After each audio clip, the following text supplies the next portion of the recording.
Michael Gordon, Wall Street Journal. Hi. So, the U.S. currently has 550 new start accountable warheads to deter like Russian force, and now, as you pointed out at the seminar, the Chinese are coming on. We'll have 1,000 deliverable warheads by 2030 and more beyond that. I have two questions for you.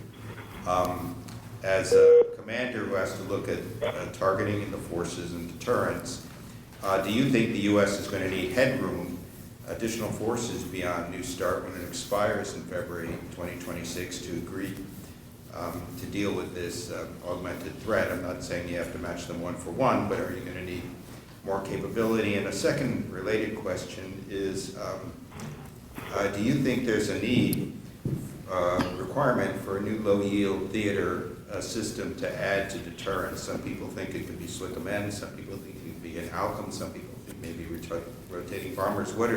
What's your view on that requirement? Is there such a need, and if so, why?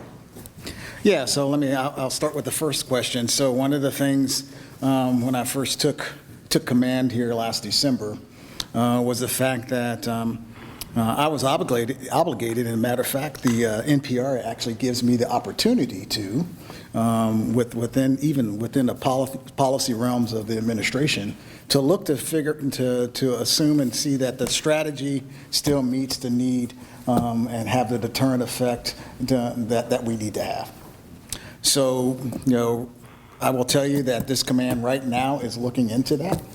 Because I actually have an opportunity to understand and crack open, if you will, to see if we have the right force sizing and the right force posture to meet the challenges of which we would face. So then what I need to be able to present the adequate forces, prevent forces to the President of the United States if required. So that work is underway today, and the NPR actually kind of describes on how to be able to do that.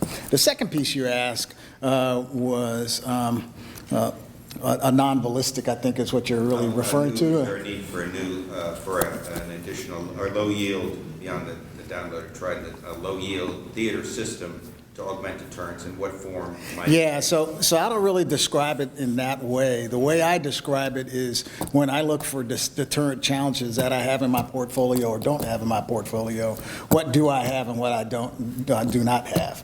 I have stated publicly that yes, I would love to be able to look to see what we have as far as low yield, non-ballistic, low general assets moving forward, and the team is looking at just that right now. So I think you even heard a couple of the panels this morning describe it.